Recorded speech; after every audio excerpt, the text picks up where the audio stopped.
Oh, hello. Greetings, Reclaimers. I am 343 Guilty Spark, monitor of Podcast Evolved. Protocol dictates that you must listen. Come, we have a wealth of knowledge to share with you, and you don't want to make my blue eye red. Do you, Reclaimers?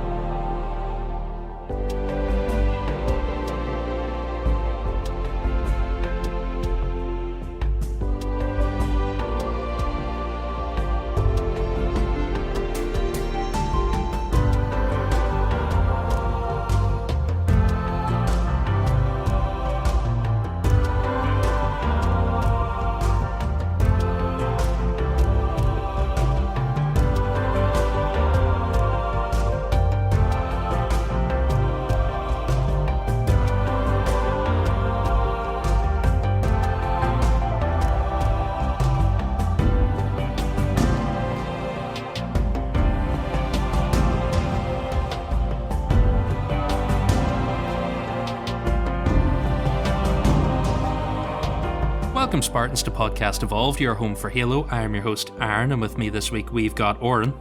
Hey, everybody. We've got Krysta. Hello. And we've got Tom. Yo! Tom, what is up? Welcome to this side of the pond. Thank you. Yeah. The chaotic side. This pre-show episode today has got me going. I'm hyped. For all of the wrong reasons. I wasn't going to welcome him and just be like, no, he's part of the show now, but we'll point out that he's not here very often. Yeah, I just pop in now and then. And by now and then, I mean this is literally my second time talking to you guys. So what's up, you good? Yeah, we're great. How's your mom? She's good, yeah, doing good. How's life in COVID England? Mate, it's banging, innit? Everybody knows what they're doing. Everybody's social distancing. The government has got complete control. We're sorted, mate. No sarcasm whatsoever. Oh, sounds great. Sounds grand. Part of me thinks this is something kind of similar to how the Forerunners lost the Flood War. I'm just waiting for the Prometheans to turn up. At this stage, nothing would surprise me. If Guardians rose out of the ground, it would just be like, rip, that's normal. Yeah. Right, as you can tell, this is a live show. If you're listening to this on the podcast app of your choice, then you are not listening to it live, in which case, jump on Discord and get ready for the next one, because there's a lot of news on the go at the minute, so we're having these fairly regularly. We've got tons of Xbox-related stuff to cover this week, not as much Halo stuff, but we have some stuff. We've got to talk about the Xbox Series X and Series S. We're going to talk about the PS5, because that information dropped as well. And we've got some upcoming ODST stuff to chat about too. But before we get into that, we will do the social stuff, because we have quite a long list of social stuff now. If you have a minute, go and check out our website. It's halopodcastevolved.com or halopodcast.com. It has links to everything we do, Discord, Xbox groups, all of it. It also has the links to all of our shows. We've got Mission Debrief, and that is a deep dive into every Halo game, mission by mission. It is about to run out of missions by mission, so that may have to go on hiatus. It was carefully timed to meet Infinite, and then Infinite left, so things have been a bit chaotic for now. We've got the Halo book clubs. We are still working our way through those. We're also running out of novels. This is a terrible time. Terrible time to be a Podcast Evolved host. Yes, I never thought I'd see the day when we started to run out of Halo content, but we're getting there slowly but surely.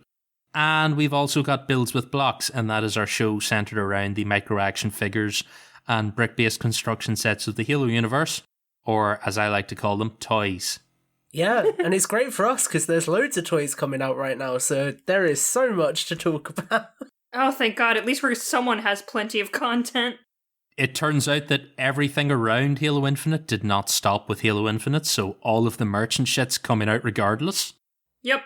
We also have a Patreon page, that's patreon.com/Halo Podcast Evolved, where we offer a variety of exclusive rewards to our patrons, like early access to episodes, swag, and you get to talk to us in the pre-show banter for the live show. And also, I'd like to take a moment to thank all of our patrons, because There are many, many, many of you, and you keep giving us money, and the numbers keep going up, and we love you all. It's because we got good Yay, content. we love you! Thank you guys. Yeah, thank you for letting us keep doing this. Yep, I've just read something in the chat, and I'm not going to repeat it, but thank you very much. Do it! No. And finally, I'd like to encourage all of our listeners that want another way to support the podcast to go to Audible, and you can sign up for a free Audible trial at audibletrial.com/podcast evolved. They've got a variety of audiobooks, including, I believe, all of the Halo books now. There were a few outstanding in the UK for a while. They also do things like podcasts, wellness programs, other such audio-related materials. And if you go and sign up through the link, then you will be supporting the podcast while you're at it. We're going to do Last Week in Halo, so Tom. Yeah. Have you done any Halo? I have played a little bit. I went on Halo 5 actually and downloaded some new Forge prefabs just to have a mess around with, because I think that's probably one of my favourite features that 5 has got, is the ability to kind of get those. And then beyond that, I kind of had a little cry, actually.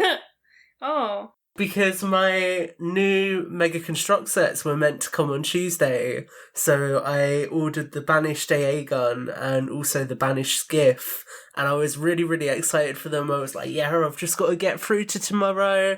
They're on pre-order, so they'll definitely arrive. And then Tuesday morning, I got an email from Amazon saying they were struggling to fulfill my order, so great week for Halo for me. That's so sad. Yeah, that's it. We'll get through it. Slowly but surely. There'll always be more sets of Mega Blocks. We can hope. We can hope. The capitalist machine never stops. Thank you for the F in chat. Oh, we got one F. There we go. Krysta, your F doesn't count. Sorry, you're a host. What? F you! Only outside Fs. Yours isn't bold either. Yeah, not really done too much sort of this week. I've been slowly working on a story that I want to try and tie into Halo Infinite. So I wanted to do like a, kind of inspired by Hunt the Truth really, I wanted to do like a 6-part audio story from the perspective of some Marines and how they ended up on Zeta Halo ahead of the events of Infinite. And I've kind of got sort of halfway with that, but it's been a bit of a slog, so I've not really done too much more with that at this point. That's still more productive than I've been this week. We'll cover my lack of Halo productivity at the end. Well, I did a little bit, but anyway. We will go next to Krysta. Hello. We did the first mission of Spearbreaker, the Halo Wars 2 DLC on Mission Debrief, and that was fun. And then I played a bit of Blitz, just for fun, because I had nothing else to do. And now I'm playing Wolfenstein, which is not Halo related. That's about it. How are you enjoying Wolfenstein? Oh, it's quite good. I've never played it before. It's quite fun. It's kind of fucked up. I think I only played it when it came to Game Pass, so I kind of came to it late. I enjoyed it. It's good. What's your tactic? Do you like roll into an area and just shoot everyone, or do you sneak about? Because I was quite fond of stabby. Dude, stabby is so good. I like how the throw knife is, no matter where you hit them on their body, like if you hit them in their ankle, they will just automatically die. It's great. Doesn't matter where. I've like nicked someone on the hand and they've just fallen over dead. It's so good.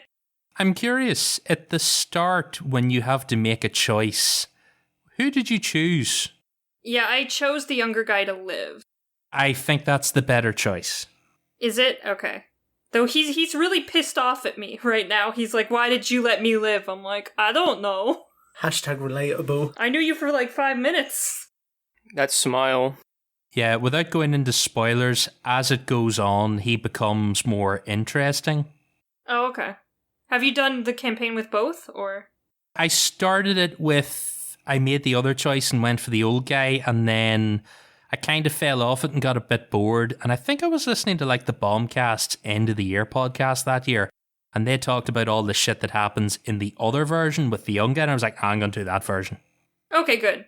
There is a celebrity cameo in your base when you choose the younger guy that is better than the other ones. Oh, good. I'm excited. It's a better way to go. Right, we've got Oran next. What's up, everybody? No Halo for me. Boo. I've been dabbling in some Halo, or not Halo, rather, some Apex. Consciously did not play Halo because I don't want to burn myself out for when I jump back in when ODST launches later this week, which we'll get into. So I'll be getting into it in the next week or so and kind of exploring some Master Chief Collection goodies and updates, and that's about it. Real easy. I'm ramping up to go back to work, so that's what's been taking a lot of my time. Not too bad. What did I do this week? Let's see. I did play a little Halo. My nephew wanted to play some Combat Evolved, so we did them all. We only did it on easy, but still, he wanted to play a little bit, so we just sort of worked our way through that. And then I played some Sea of Thieves this evening. Oh, cool. Yeah, he wanted to go back into that for whatever the quest thing is, but it turns out he actually just wanted me there to solve the puzzle because he couldn't figure it out. He'd been playing it on his own and he got the first section done and then he couldn't figure out the second one, so he was just like, you stand down there at the map, read this puzzle and tell me where we're going. I was like, oh, all right, this is what I'm here for. Is he the one who abandoned you when you guys got attacked by a shark? Yes, that's the same one that abandoned me when we were attacked the first time. That son of a bitch. I approve of that decision, He turned off his console. He just really yeeted right out of there. He just noped the fuck out of there and that was it. You have to save yourself, and those sharks can be scary. Yeah, well, I've remembered that, so I put parental restrictions on playtime on his console. Fuck that shit. Oh my god. He's gonna be in his 20s, and you're just gonna, kick him in the nuts and be like, that's what's for that one time in Sea of Thieves, you son of a bitch. He left me, and that was that. The only other thing I've done this week is I've continued to play Division 2. By the way, shout out to any of the listeners. Should you have a slightly more active Division 2 clan, hit me up, because in this season, I think I hit 117, and I really did want to stop playing, but I kept going. But the second highest person in my clan is 45, so they've all clearly stopped playing for a while. If anyone wants someone that's reasonably good at Division 2, I'm here. Crickets. Yeah, I'm going to try and coax David back in for... I think they've got a new DLC that drops on Tuesday. I think it would be... What was that mode in Gears? Horde mode? It's kind of Horde-esque. It's a skyscraper with 100 levels, and every level is randomized with a boss on every 10th floor. Jeez. You start at the ground floor and work your way up, and then it saves your progress every 10th floor if you succeed. I want to turn my way through that. That does sound quite cool. What's the name of this game? Division 2? Oh. It's really fun. Does it work so, the higher you get in the skyscraper, does the tiered loot go up in value? I'm going to assume the tiered loot and the difficulty go through the roof, and then there's some sort of a surprise on the roof. I don't know what it is, but they tease that there's something up there, so no doubt it's something absolutely horrible.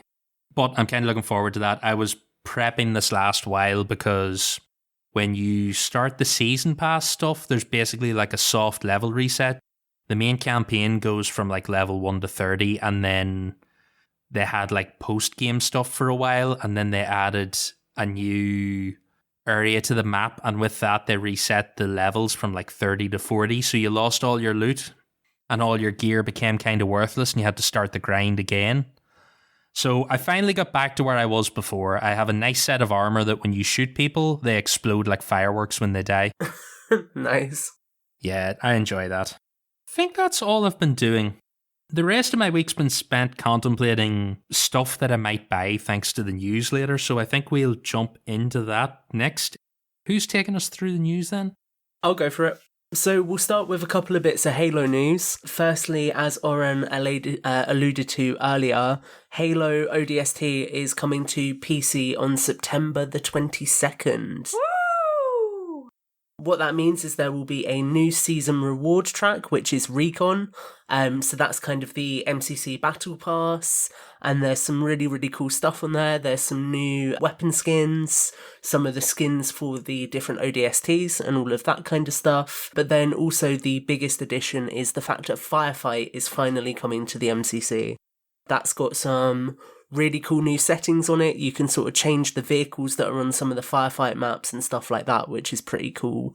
So if you do want to learn more about the update and also some of the customization which is included, then you can refer to the August MCC dev update. So that's that. And then we have also, literally just today, earlier before starting to record the show, have had the Halo Infinite Special Edition from Best Buy announced. And this is a steel case and an MC statue. And it's obviously Chief in his Infinite armor. It looks quite nice. I posted this up earlier. I like that they have it listed as separate options. You can buy just the statue, you can buy just the steel bookcase. The steel book is only $10 too. Is it? Yeah, it's $10 dues. That's really cheap. Holy shit. Well, like, it's just an empty steel bookcase, so... I was about to say, so I guess it's for those who maybe have it on Game Pass to where you get the game, and it's just like, oh, well, if I wanted the fancy case, I could just spend $10 and get that because my game will already be through my Game Pass subscription. I quite like steel bookcase or steel cases. They're pretty good. Yeah, I think some of them look really cool. And for $10, that's super cheap. The steel cases do nothing for me, but I like that I can get the statue without having to buy a disc that I'm not going to keep. It's kind of weird because this will be the first Halo I haven't bought because I'm going to have it on Game Pass, so why the hell would I buy it? But I still feel weird not buying it, and I don't know if I like it or not. You could wait a couple years until it's like $10 and then just grab it. Technically, it might... I don't think I own Halo Wars 2, so it may be the second. I'm just thinking, Halo Wars 2 came out on Game Pass, didn't it? Yeah, it Yes. did. Both of them did. But it launched on Game Pass, didn't it? So No, it didn't. It didn't launch on Game Pass. Game Pass didn't exist yet, right? Oh no. It's like 2018. Yeah, something like that. Right, then I do own Halo Wars. This will be the first thing, because I was trying to think if that was... I know Sea of Thieves was the first Xbox exclusive I didn't buy because it came on Game Pass, so everything since then, which I kind of like, but it's going to be weird just having a Halo game that just... I don't own it. Just exists. There is still time for them to suck you in, isn't there? Because obviously this is the Best Buy version, but I imagine we're going to see a Legendary Edition like we usually do that might have some cool stuff in it. I don't know about you guys, but I'm sort of looking at it this year as, yes, I've got Games Pass, but if there's some really, really cool stuff, and I'm talking like Halsey Journal level of cool stuff in the top edition, then I'll probably still buy it. I feel the same. I'm so bored of statues. Everyone does a goddamn statue. You can only have so many statues. It has to be a really cool statue for me to be even remotely excited about it. Something creative like the Dr. Halsey's Journal, that is what gets me excited when it comes to stuff like this. Do you guys think they're going to do like a bigger edition, or do you think this is it?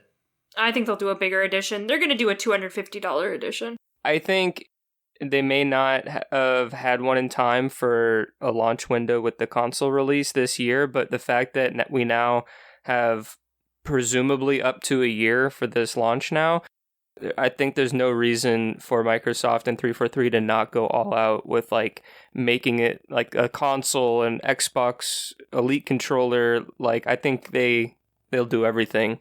I was thinking about this today, and I wonder, like, we've sort of had an idea that we think Infinite might come out next fall for the 20th anniversary, because that seems like a pretty good time.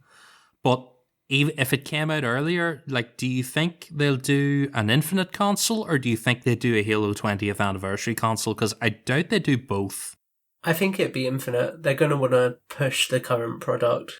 I don't know. I kind of wonder, like, if they just do I think if it came out at the 20th anniversary, I could see it being just an anniversary console.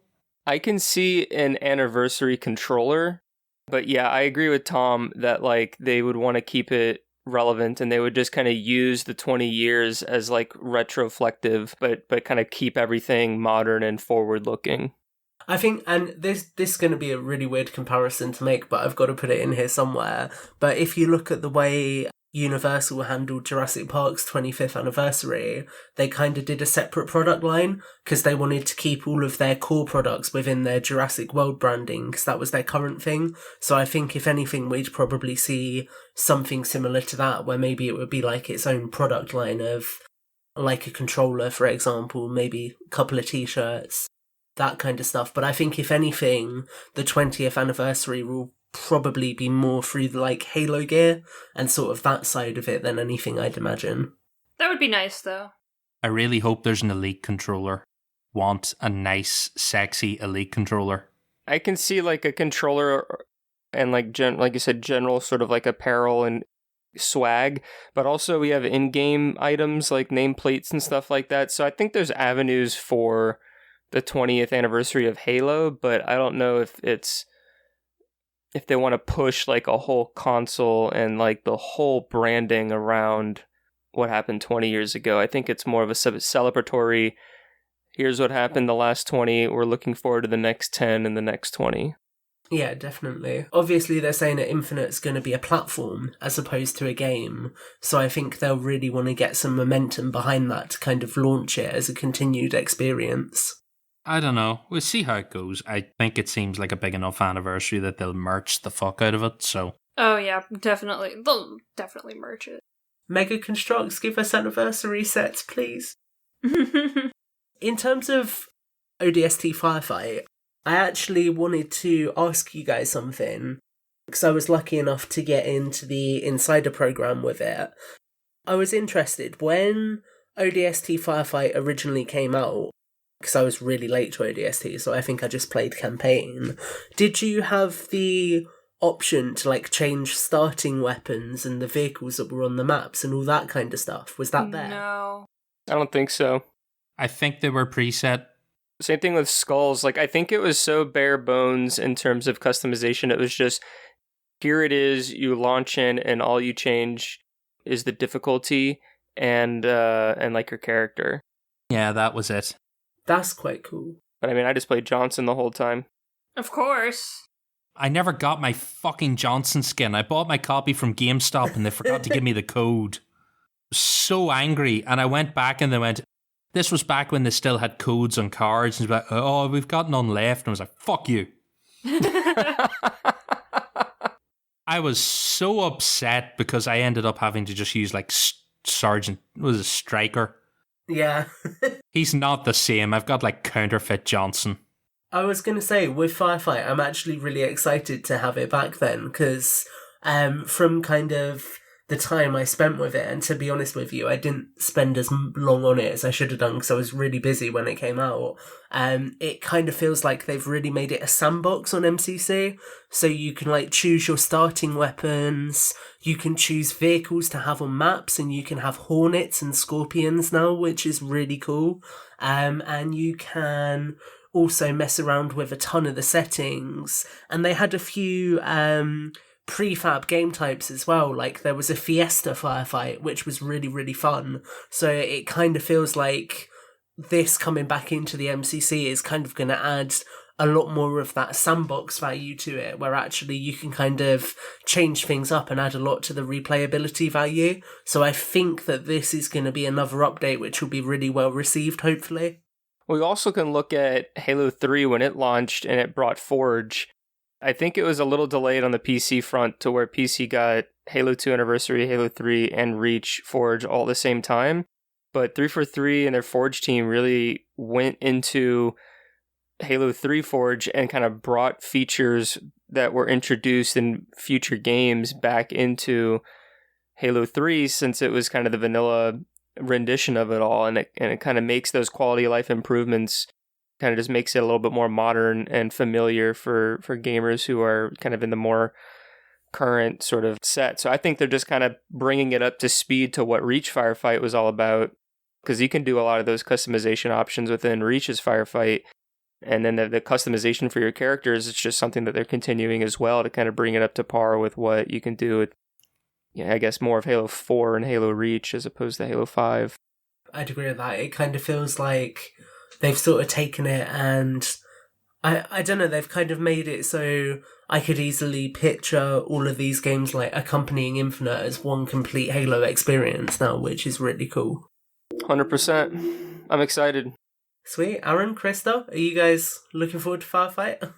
Yeah, I was actually, the other day, me and my friends were like, hey, let's play Firefight on Master Chief Collection. I'm like, oh, ODST Firefight isn't on here. Interesting. Okay. So it was about a month or two ago. I'm like, oh, okay, I guess that's probably going to come eventually, but I guess we have to play Reach Firefight. And then we had to sadly, change our plans to Reach. Yeah, I could feel that pain. I honestly never expected ODST Firefight to get added. I thought that was until they added like Reach and started doing all the other stuff, but I really thought that was a bridge too far. I thought we'd get a version of Reach's campaign the same as ODST and that would be it. So I'm kind of excited. I don't think I've ever actually completed all the waves of Firefight. I remember years ago, I think Krysta and David did it once because they're lunatics. Did we? I think you and David did all the waves once. You guys you may have done it with a couple of listeners back then, but you guys sat down and just were like, we're going to do the whole thing. But it was at silly American times and I had a choice between that or bed and I went bed. Yeah, that sounds like a good decision. Sounds like something David and I would do. But Firefight's fun. I do enjoy it. It just takes a long time and you've just got to really be dedicated to it. It's kind of the same way Horde mode in Gears is fun, but I preferred Beast mode because it was 25 minutes and you were done. It was the shorter, more fun thing. It's probably something I'll not play a massive amount of, but I'm happy to get it back and have a go at it. It has a different feel to it than Reach Firefight. It's more serious in a way where Reach Firefight's more ridiculous. Reach is a little bit more arcadey, the way I kind of look at it, where ODST is much more like a barrage of enemies, and it kind of feels grittier and tougher. And I'm not sure how exactly that is, because the sandbox is not terribly different, but it's just, I guess, without the armor abilities, and it's just you, your gun, and your health. But yeah, it's definitely a little bit more hardcore. I'd agree with that. I think because you're obviously playing as a human as well, it kind of feels all the more intimidating, which is quite cool. Yeah, they did a good job with that in ODST. Yeah, cool. Well, I guess we will keep moving on. So obviously big console news has come out recently. The Xbox Series X and is it the S launching? Are they both launching November the 10th? Yes. Oh wow, I didn't know that. Okay, that's cool. There we go. I'm learning things on the fly on the show, guys. Yay! So the X is going to retail for $499, with the S retailing for $299, and pre-orders will begin this Tuesday on September the 22nd. Oh my god, I'm going to be F5ing the crap out of Amazon. I feel sorry for your bank account already. No, I've been saving up my credit card points, and so I'm gonna get it pretty much for free. Cool. I would be careful with Amazon, because apparently they emailed a load of PS5 people today and were like, you may not have a pre-order. Yeah. I'm not sure if I want to do the thing where you pre-order from multiple sources. If I don't get the Xbox Series X, the first go around, it's not the end of the world for me. Amazon's just easy for me because I use it a lot, and I enjoy it. Same with me. I used Amazon the last time for the Xbox One when it came out, because back then we didn't have a game shop near here anymore. Weirdly, now I do have a game shop again, so it's I could go and order it at a shop, but that would involve interacting with people, and I kind of don't want to do that. Yeah, I'm not going to go to a midnight release or anything like that, I just want it to show up at my house, and then I can plug it in and use it. Yeah, I kind of like that. It appears at the door and you work away. The $299 price for the S shocked me. Yeah. That's what really has me tempted, because I've said it before, I wasn't going to get a new console this year because I want to save up for a TV. because my 1080 plasma screen is starting to show its age. I bought it with the Xbox One, or slightly in advance of the Xbox One. So it's a few years old and it does a few weird temperamental things occasionally when you turn it on. And I'm like, no, there's no point getting a 4K console if I'm going to have this older TV. So I'll hold off. But it's $249 here in the UK. And I'm like, $249's a really tempting price just to get one for now. And even if you get that, like, you could probably trade in your S for an X and still get a pretty decent chunk of like value from it. If you like, say you get the console, then within the next year you get your TV, and then within the next couple of months before Infinite you upgrade to the X. Like, I feel like under a year's worth of usage of the S is still a... Could you do that rental program with Microsoft and then just trade up later? I don't know about all access and that. I don't think there's a way to... It's not like a phone where you can upgrade early. I think if you're in the program now for an Xbox One, they have an option that you can upgrade to a Series X or S early, but I don't think you can like jump out of one into a new one. Oh, okay. What I'm thinking of doing is we have two Xboxes. We have a One X in the living room, and then we've got the older One S just in our room if you're just lying in bed and want to play something. So what I might do is get rid of my One S and trade that in against a Series S and just move the One X into the room for now because it's got a bigger hard drive and it's still a fairly decent console. Like, it'll just not have the super fast load times or anything. I would probably have a Series X and S eventually. It wouldn't bother me. Plus, the S is so small. If you needed to pack up and move it for any reason, it's just so small. It's just, I was pretty shocked at how small it was. I'm like, what the hell? It's bloody tiny. It's so tiny. It's like a half of a PS4. That X is a big chonker, though. Dude, that PS5 is a chonker. Oh my god, the PS5 is ridiculous. Not to jump ahead, but holy... Did you guys see some of the comparison photos? Yes, it's ridiculous. That thing looks giant. It looks literally like a giant fan that you would buy. Yeah, they kind of went for a funky aesthetic design over practicality. Like, it's like almost the size of like a lamp.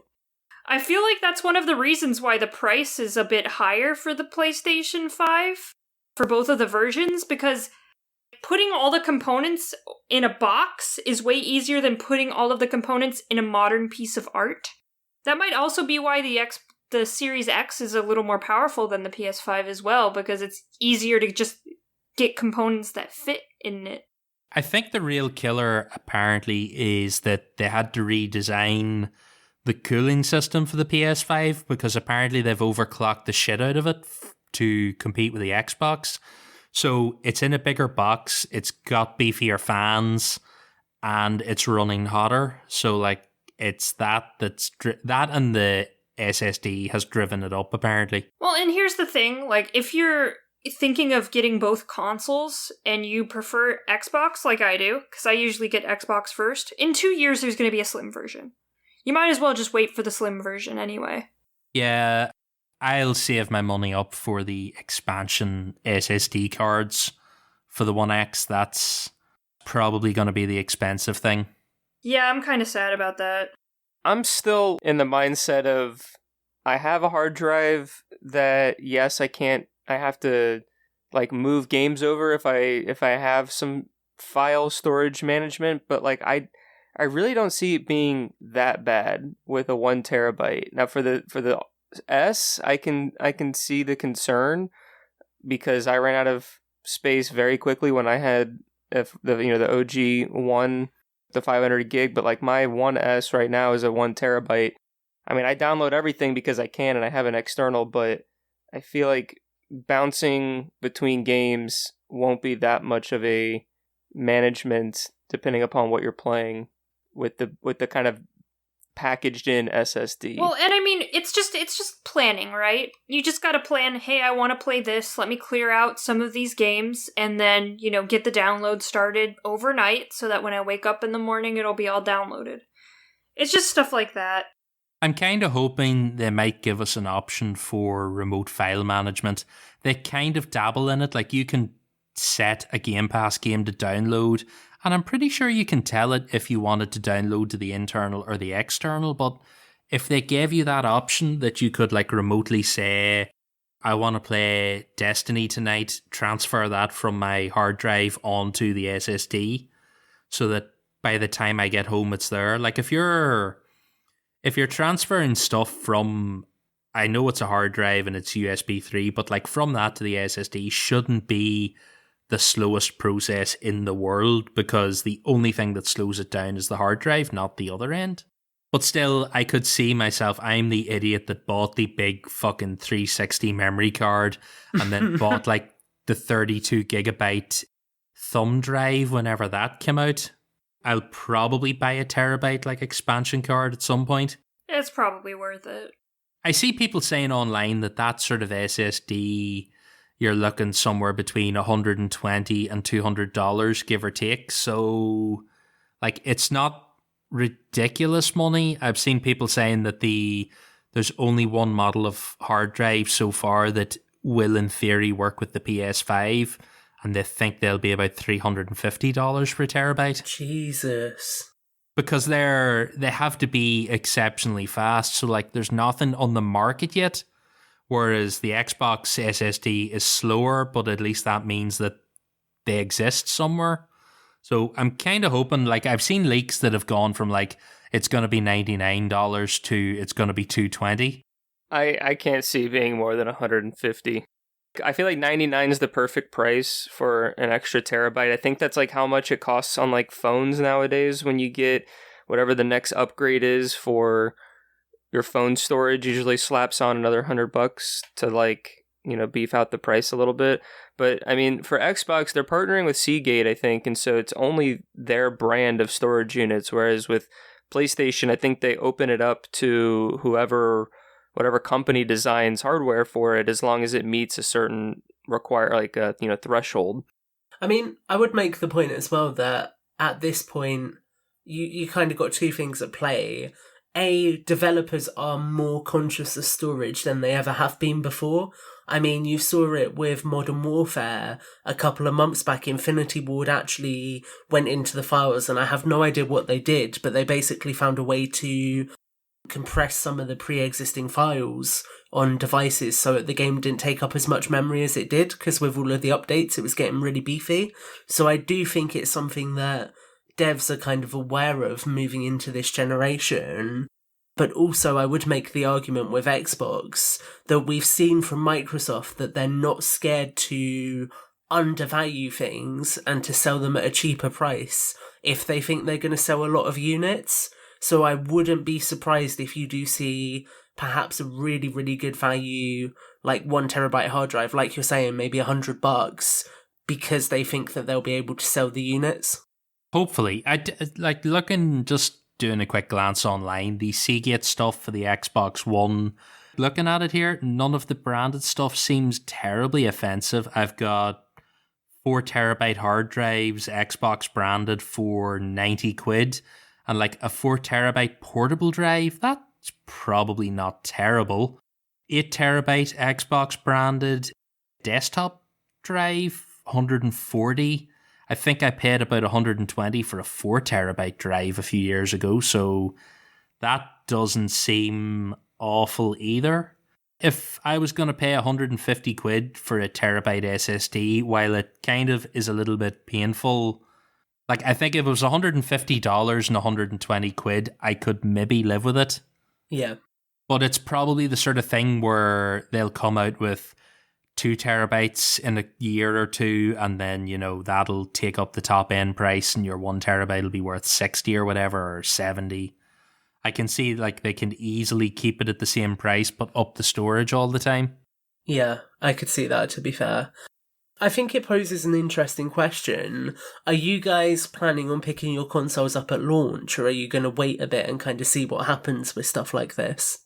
If I can get a pre-order for launch, I'll just grab it. I'm going to buy one either way, so I might as well just grab it now. Yeah, okay. I'm still undecided because I need to see how our home setup wants to go, because part of me wants to maybe invest in a Series X, but rather than also getting a Series S, either keeping the 1S that we have or buying like a $200 Android tablet and do xCloud or cloud gaming, because there are a few games that Margot and I play together, like Sea of Thieves or Dead by Daylight, and during the quarantine we've been rocking like the 2 TVs in the living room. But after I do the podcast, actually, since we start work tomorrow, I'm going to be taking that all away, and so we're effectively going back to a one Xbox home, and then the other Xbox is just kind of there if we travel or something, since it's a little bit more compact than the X, and I don't have a 4K TV everywhere. I still don't know if I'm going to buy it at launch or try to really get the pre-orders. I might be in the same boat as Krysta, to where if the pre-order is there up for me to grab, I'll probably take it. Otherwise, I don't have a rush to get it, with maybe the exception of Cyberpunk. Yeah, well, that's not even going to be optimized until 2021. Exactly. So, like, I may just play it on the One X, and then if they're like, hey, come March, there's an optimized Cyberpunk update, it might be, all right, well, sweet, March is my birthday, maybe I'll do that. I'm kind of a little still thinking about it, essentially. But I'll eventually get a Series X. That's a no-brainer. I want a Series X. The thing that has stopped me at the minute is if I buy a Series S and I stick it in the living room, I immediately lose all of my control of my living room setup, because the Xbox One is handling all that at the minute. And the second I swap it out, there's no infrared in the Series S, so I have to go back to using remotes like a savage. Mate, I love how complicated all your setups are. Alexa takes care of everything, and I don't have to touch any buttons or search for a remote. I'm quite happy with it. It causes a bit of a dilemma, because my surround sound system is quite old, and it's linked up to my TV through optical cable, so I don't even have HDMI pass-through for it, so I've got to upgrade all of that first. Just the S is so cheap, it's tempting just to get it to dabble for now. See, I feel like this is where maybe I'm quite lucky, because I literally have not updated my gaming setup since it must have been, was it 2012 when the Xbox One came out? 13, cool. I waited, because it didn't come out straight away with Titanfall, did it? Or did it, and did they do a package later? There was something there with Titanfall where I waited a little bit, and then I got it on discount, and then I've kind of just had that original console with the telly I had back in the day when I first got it as well. So for me, I'm kind of at the point where, well, I've not updated this for 7 years at this point. I can wait a bit to see sort of where the kind of conversation is going with things like storage and all that sort of stuff, and then plan accordingly. So I think I probably will end up with an X, but like you're saying, the only kind of game that I was really looking forward to playing ahead of Infinite on that was Cyberpunk, and knowing that that's going to have a free upgrade anyway, I don't really feel the pressure to get the console just for that game, so I'm probably going to wait for a bit and then kind of try and do everything in one go. So maybe get the Series X, but get an additional hard drive with it, and sort of see what packages come out along the line to kind of help with that. Yeah, I think that sounds like a way to go. Yeah, fair strategy. Are you going to upgrade your telly as well? I might do, yeah, because then I can smash this one, so that would be fun. Honestly, at this point, I've had this telly for so long. But yeah, it's going to be weird, because I don't know. I feel like I've probably missed out on a lot of games looking even better than they look to me, because I've had this tech for so long. So it will be cool to see what kind of upgrade there is there. I was going to say, I never made the jump to 4K, because until recently, I didn't have the internet to support it. So apart from a few games, that was it. I couldn't stream anything in 4K. I still think I might be hard pushed on some things, but I just figured, no, I'll play it safe and keep my 1080 TV, but fuck that shit. I want the beautiful stuff. I think I've got a 1080 smart TV, and I'm just at the level where I'm happy that I can choose YouTube videos to play on my telly on my phone. That's all I need. I'm content with that. I'm kind of like that. What do we think about this compared to the PS5? Well, the regular PS5 is $4.99 and the digital was $3.99. And the only reason that that's $100 more is because between the X and the S is less powerful, but between the two PlayStations, they're the exact same, just one has a disk drive. The S, I think, has the same CPU as well as the same SSD, just a smaller storage capacity. And I think it's the GPU that is really the major difference between the X and the S. There's a lot of information out there in terms of like what the S can actually do. But I do like PlayStation's strategy where it's both the same in terms of performance. It's just whether you want to save money and go digital, or if you want, the player so you can play Blu-ray DVDs or play your discs and swap games and buy used games. And I was talking about it with a friend the other day to like, if you look at both strategies of the consoles, and really of the between Sony and Microsoft, like the S, for all intents and purposes, is a Game Pass box. Like you buy that, you have Game Pass, like you're set. You don't need anything else.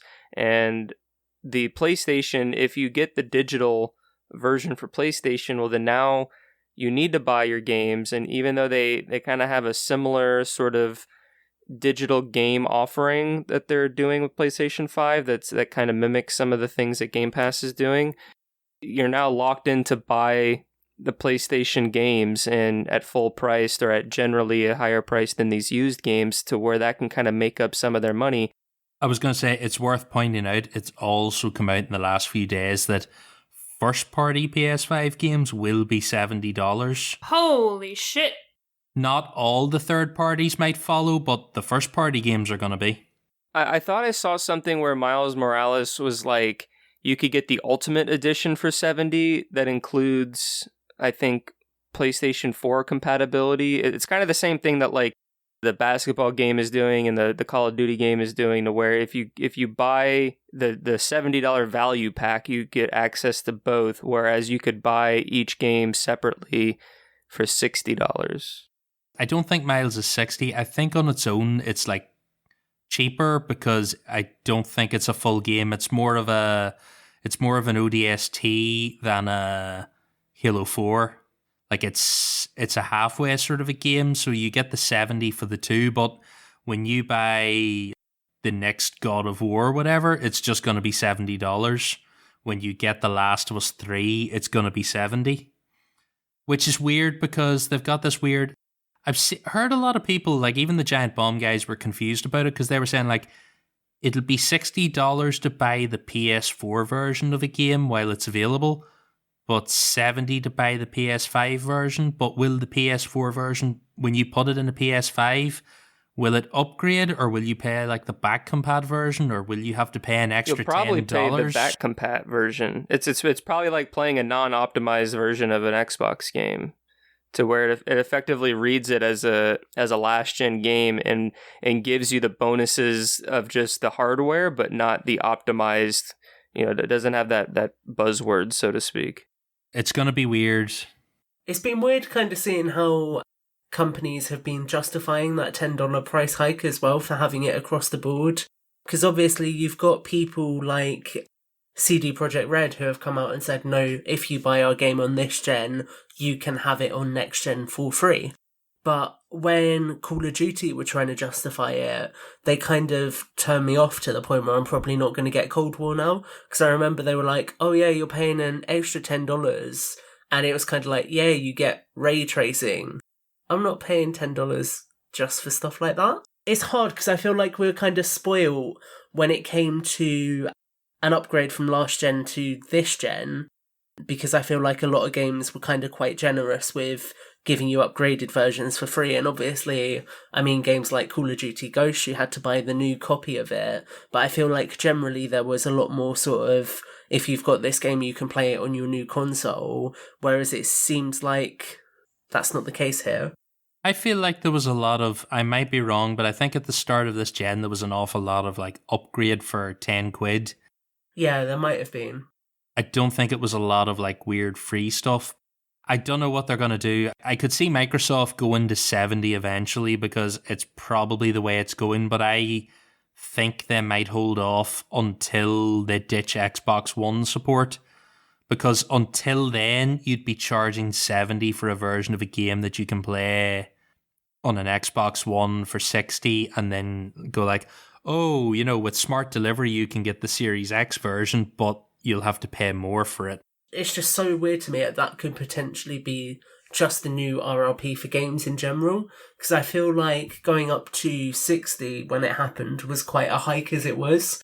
I don't know how you guys feel about this, but it sort of makes it harder for me as a gamer to justify buying games when they're going up in price.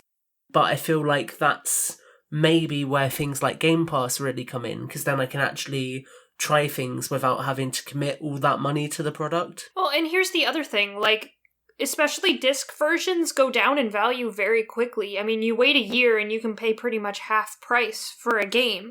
It's forcing us to think a little more whether we want to buy a game right when it comes out. For me personally, I always try to buy multiplayer games right when they come out, because that's the point, right? Everyone's going to be playing at the same time, learning at the same time. But single player games, unless I'm really hyped for it, I don't necessarily have to get it right off the bat. I can wait a couple months until it drops in price a little bit. The way I've kind of justified it to myself now is, thanks to Game Pass, I only need to play 2 full-price games a year to justify it.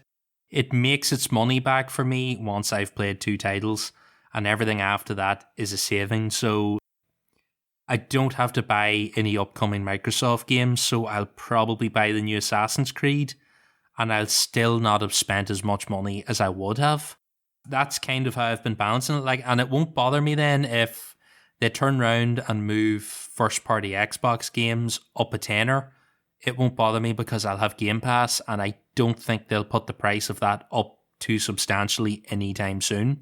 Also, with Game Pass Ultimate, you're also getting, the PC Game Pass, xCloud, and you're getting Xbox Live. So it's almost a no-brainer. It's like, yes, I like games, I want to play more games.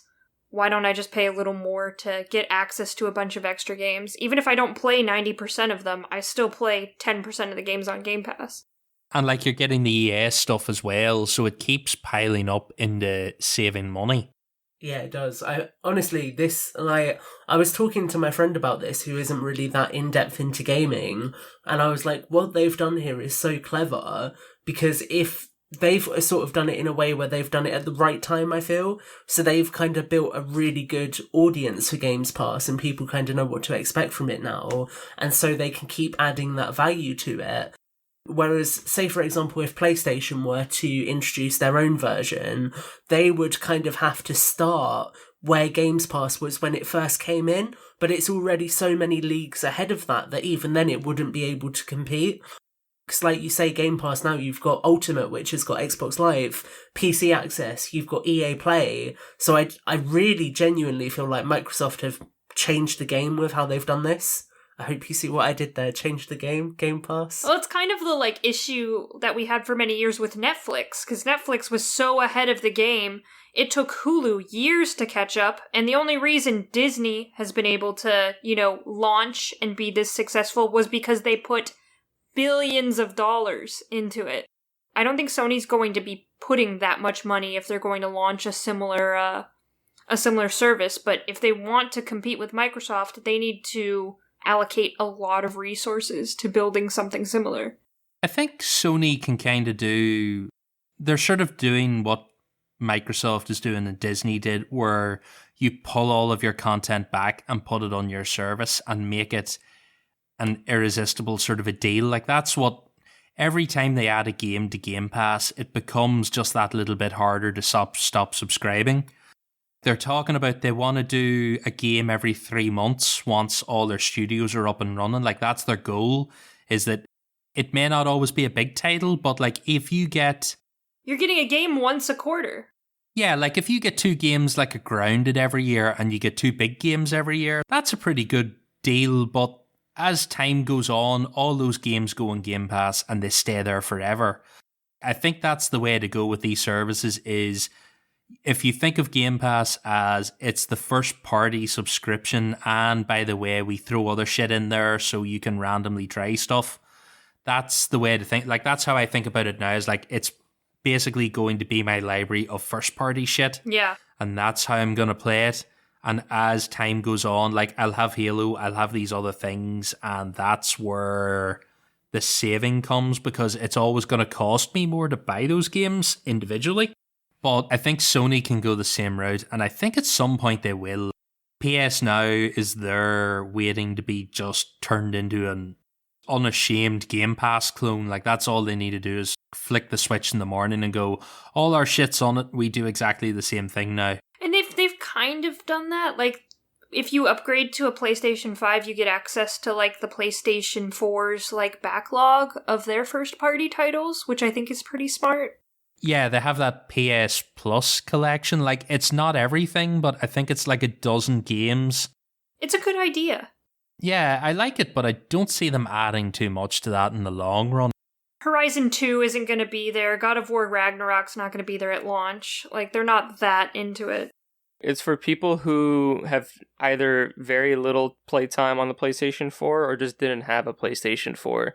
And it's strange how, like, I've never been a PlayStation gamer, but I feel like if I ever wanted to be one, buying the digital PlayStation 5 would be a great place for me to start, because I get that, and then maybe I get 6 months of PlayStation Plus, and then I don't need to buy a game. I have this collection of PlayStation 4 games that are generation-defining games, and I get to play those exclusives for that kind of price, and it's upscaled to, you know, at least a little bit, so it runs better on the PlayStation 5. And then if I did want to continue, you know, with Horizon 2 or Miles Morales, then, like, I'm already in their ecosystem. So I think their strategy with that is a good, strong strategy that is enough of its own to where it's not really competing with Game Pass, but it's enticing players of, like, hey, we have all these amazing games that have gotten 10 out of 10s over the past 8 years. You can play some of them by just buying PlayStation Plus and owning a PlayStation 5. And here's the thing, I canceled my PlayStation Plus subscription a while ago because Trent and I kind of realized that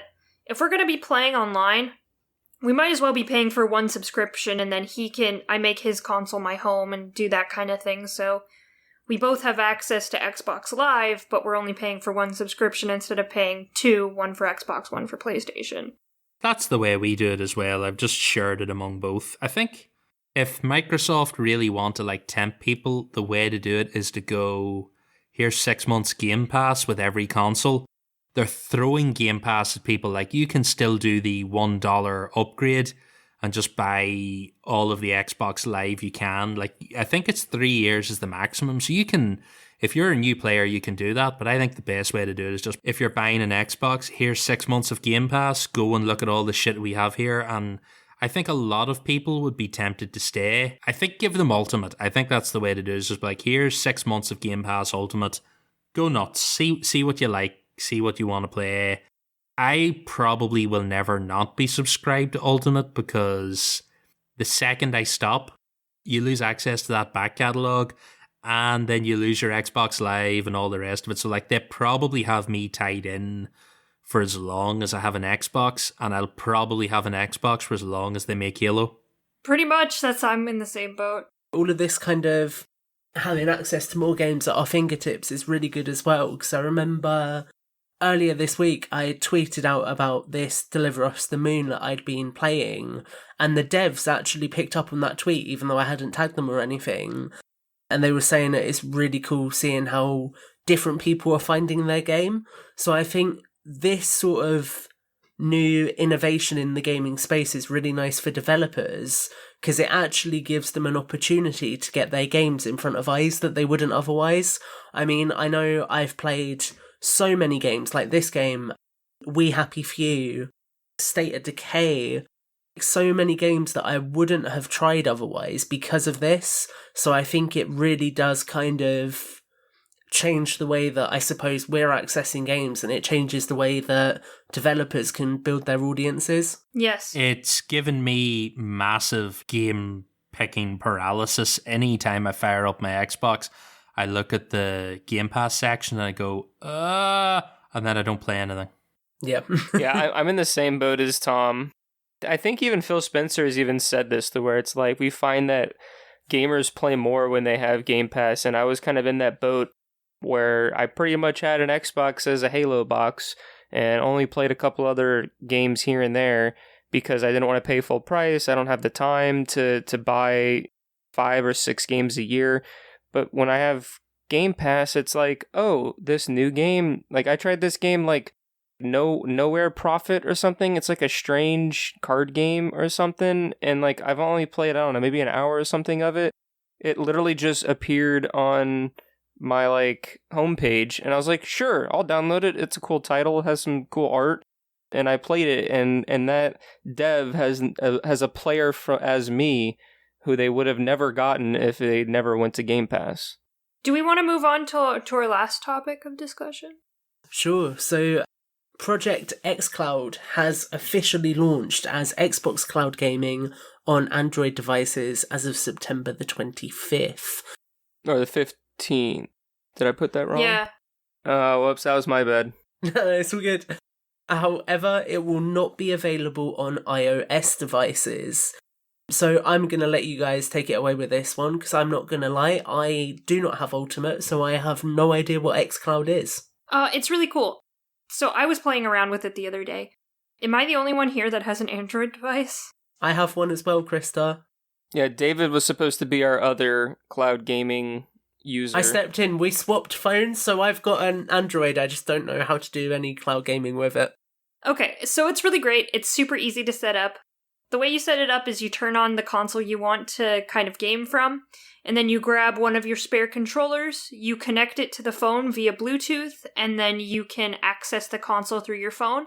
And it's really interesting because once you turn on the cloud gaming, it actually will turn on your console and your TV at home, and you can actually see yourself like moving around from your phone in the console. So it mirrors each other. So you could see, like, if you were at work playing and someone was at your house, they could see what you were doing on the television.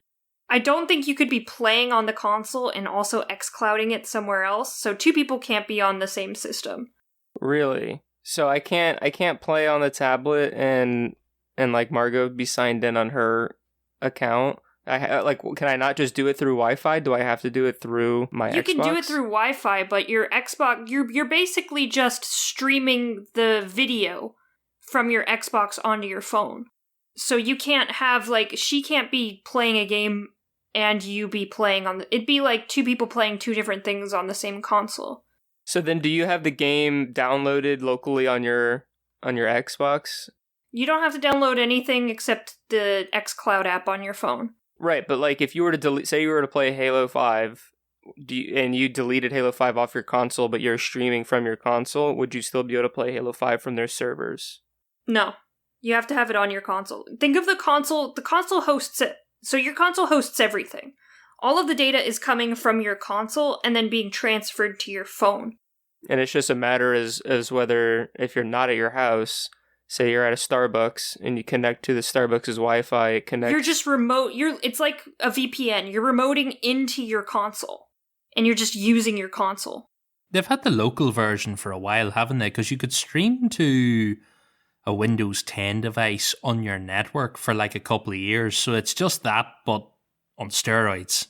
Yeah. Yeah. That's so mad to me. So I could literally be at work and I could log into the app and sit and play Master Chief Collection on my lunch break. That's just... Yes. That's so crazy. You just have to have the controller with you. That's the only thing you need. But the thing with that is you'd be playing your copy of Master Chief Collection streaming from your console in your house. That's that version. And then the other version is you're playing the cloud version of Master Chief Collection streaming to your phone, which may or may not work better because what's going to hamper a lot of people is if you play off your machine, your upload speed's going to be very important, whereas when you're playing off xCloud through the cloud, all that you're relying on is your download speed and your data because it's all coming down the Microsoft pipeline from a big fucking server farm somewhere. So when you're playing purely on the cloud, do you have to have anything else installed on your phone or is it all still just through the app? Just through the app, I think. That is mind-blowing. And some of the games come with touchscreen controls, don't they, Krysta?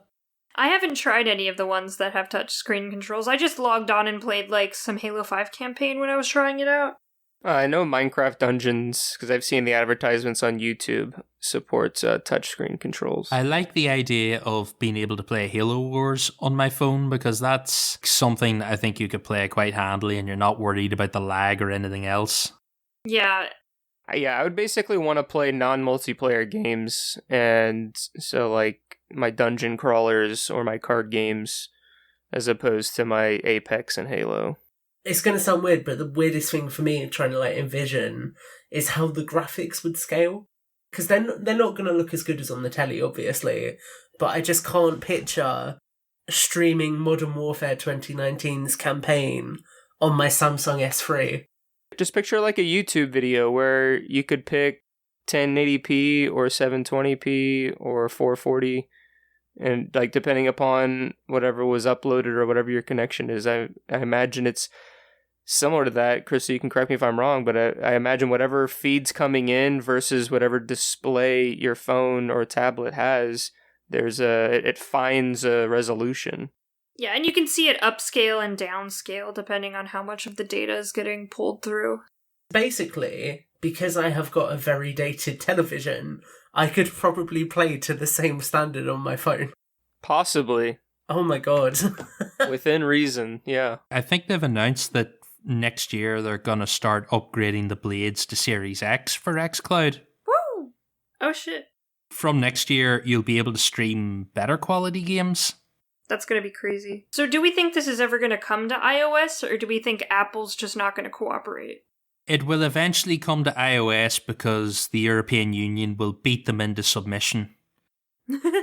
Oh, will they? Because I was going to say they're not. I don't know, that's how all this shit goes. It'll drag on for a couple of years. Eventually the EU will threaten them with, this is, it'll be anti-consumer or it'll be something monopoly related, and they'll say, no, you need to open this up, you can't do this, and you have to do it properly. You can't do this half-assed measure that you said you would let people do, though, and Microsoft said no thanks. I think in the next year or two, they'll relent. That's usually where most of this shit comes from, is the EU decide, no, you can't. That's why you can delete stuff from Google and shit like that. I don't know if all that's available in the US, because some of those things Google only made available in Europe. They don't make them available everywhere. You mean like delete Google-specific apps off their device? No, you can delete your presence from Google, and you can request that they delete specific search results about you. Interesting. There was a guy, I can't remember what it came up over. He had a court case at some point, and he was eventually cleared. But I believe every time you Googled his name, it was the first thing that came up. And this was what prompted the case. So now, I think, what is it? They call it like the right to forget.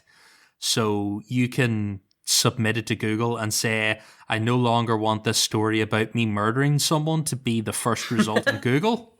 And you can have that removed and shit like that. That all comes from like EU cases and antitrust stuff and things like that. So it's the same with the browser choices on Windows. I think that all came from the European courts saying, Microsoft, you can't have Internet Explorer be the default. You have to give people a choice. And that's why I think it's on Android as well. And I'm pretty sure that might be why iOS let you set like third-party default apps now as well, because they can't force you into their ecosystem all the time. It has to be a choice. I'd imagine in a year or two, xCloud will be on iOS because they will tell them it has to be a choice. Plus, it makes sense, because I get that obviously they are big technology competitors, but at the end of the day, if you have an Xbox player who really wants to access xCloud and they can't do it on their phone, then they might change to a competitor. So it's damaging them in terms of competition in the long run anyway. So it just seems like kind of like self-harm move to sort of prevent people from being able to do that. I mean, Microsoft is literally marketing play cloud gaming on Android devices, and that's solely because it's not like otherwise they'd be saying mobile if it was inclusive. But they even have partnership with like Samsung. The motherfuckers sent me a notification on my Xbox app on my iOS device telling me I could enjoy xCloud on my Android device. I was like, fuck you. Just rub my nose in it. I can see a world where eventually it happens, but I believe that it's too long to wait. But because of like my investment in the Apple ecosystem for other reasons, like I'm not going to be one of those people that jump ship just so I can buy an Android phone so I could game on it. So I feel like my solution would be, well, maybe I buy a tablet that would be a little bit bigger than a phone and have an independent battery than what I use to do work or call people. And that is the device that I use to cloud game if I choose to do it. And I feel like that's a win-win for me. I've been toying with the idea of, it seems like the cheapest entry point is to get yourself one of the Amazon tablets and sideload. What, is that a Fire? Yeah, those Fire tablets, they don't have access to, I think it's the Google Store you need access to, so they don't have that by default, but apparently it's like child's play to sideload it on. And then I've seen a few videos of people using xCloud on that. Okay. It seems like the easiest way to go about it, because I'm old now and I don't want to change my phone, but I would happily pick up just a cheap tablet and muck about with it that way. So is that all of our news talk? Is there anything else from this week's news that anyone wants to discuss before we move on? No, I think I'm good. I think that's it. It's a lot of talk, a lot of exciting times. But I'm not really sure what... Oh, you know what that is next that I didn't even write down? This is what's going on with us. I don't know what's going on with us. I mean, I could kind of just fill us in if we're moving on from news. Yeah, wing it. Come on, Oran. So let's see. We have a little bit of a calendar set up. We have our last Road to Infinite of the year. We will be returning to Road to Infinite next year once we get a little bit more information about the release, and we'll kind of continue talking about that. Our most recent episode was Sentinels, and I believe it is yet to launch as of recording and for our live crew here today. But that should be out by the time this hits podcast feed, so that's coming out the 23rd, the Wednesday. And then next month, in October, we'll be talking about the Prometheans, since they're a faction within the kind of more modern Halo timeline. We'll talk about them, see what their place in all of this is, will we fight them, and things in that nature, and just really what they are. Mission debrief, like Krysta mentioned at the top of the show, we have finished the main campaign of Halo Wars 2, and we will be diving into Operation Spearbreaker, the ODST themed DLC campaign, the first of 2. And so they're doing those mission by missions. Krysta, how many? There's like 6 missions in that? No, there's 2 in Spearbreaker, and there's like 6. Only 2? Yeah, there's only 2, and there's like 6 in Awakening the Nightmare? Yeah. Oh, okay. I thought they both had like 5 or 6 apiece. Spearbreaker's the tiny one because there's no blur cutscenes in it either. It's all Mega Bloks characters. Yeah, pretty much. Interesting. Well, there you have it. So we have one of 2 episodes, and then after that we'll dive into Awakening the Nightmare, and you'll get the Banished campaign story. And then I think Mission Debrief has a few more things planned before the end of the year. And so just continue to listen to that show to find out more about them. For Halo Book Club, we don't have a concrete schedule, but we're making our way through the Evolutions short stories, with Shadows of Reach also on the horizon when that launches at the end of October. So if you haven't read some of those short stories from Evolutions, you can check out Volume 1. We're nearly done with all those. And if we have time in the rest of the year, we'll do some Volume 2. Otherwise, that'll be next year. And then Builds with Blocks. Since we have a Builds with Blocks member on the panel today, Tom, is there anything you want to tease to our listeners about our Builds with Blocks? Yeah, sure. So in the bank right now, literally with Matt finishing it up in the edit room, we have got a episode with Goodwill Hunter as the guest on it. For anyone who is a fan of Mega, you should recognise that name, because he is the guy who is literally the guy when it comes to big builds. He put together a Scarab before Mega put it together. He's done a blister back. He's done, in terms of the Call of Duty line, a Bell Huey helicopter. He's done so many different things. So we've got a really cool interview with him. We have also got 2 YouTube videos, which will hopefully be coming out across the next week. both of which are on the Master Chief Collection set from San Diego Comic-Con, one of which is a short format review, and another which is an in-depth lore breakdown which Halopedia helped with. Those are kind of things in sort of the immediate release schedule. We're talking about doing some tie-in content for ODST in the near future, and also a few other bits where we're looking at getting more guests on as well, so plenty more in the pipeline. Very, very nice. That's us. That's our 4 shows. A lot of content still on the horizon. By the way, because I'm a couple of episodes behind, don't tell Colin that I haven't listened to them all yet. Have you guys talked about the very big Lego frigate yet? No, not yet. I think I can say publicly that we really want to interview that guy. So if you happen to be listening to this, then hit me up. But no, that thing is incredible. And there's been a few things like that over the years. There was a guy who, I think his name was Nathan, and he did a similar scale Spirit of Fire, which was really, really cool. So all those kinds of things we always really want to try and highlight, because obviously they're just amazing. That's all right. I'll wait patiently for that then, because that thing's fucking incredible. Yeah. All right. Well then, in that case, now that we've newsed everything out, I think we will close up for this week. Thank you for joining us. Thank you to all of the Discord folks that hung out for the entire show. Hello! You guys are awesome! Yay! You've made it all the way to the end. We have Obama here. Obama himself. We've got famous people. Well, the most famous person of all is Krysta, but you know. Well, of course. Thank you, like I said, for joining us. If you get a chance, head over to the website, halopodcastevolved.com. And you can find links to everything that you may need or want from us. You can also leave us a voicemail. I don't think we had any for this week, did we? So chances are, if you leave us a voicemail and it's not offensive, you will get it played on the show. The more drunk, the better. You can leave us a drunk mail if you want. Dezudo left a real drunk one. It was great. If you're gonna phone us from abroad, it's really expensive. Oh, while we're talking about things Podcast Evolved related, did we mention we now have a UK version of the podcast store? We have not mentioned that, no. Ian upgraded, so you can now pay for things in sterling prices instead of dollars. And there is now some Builds with Blocks merch up on there as well.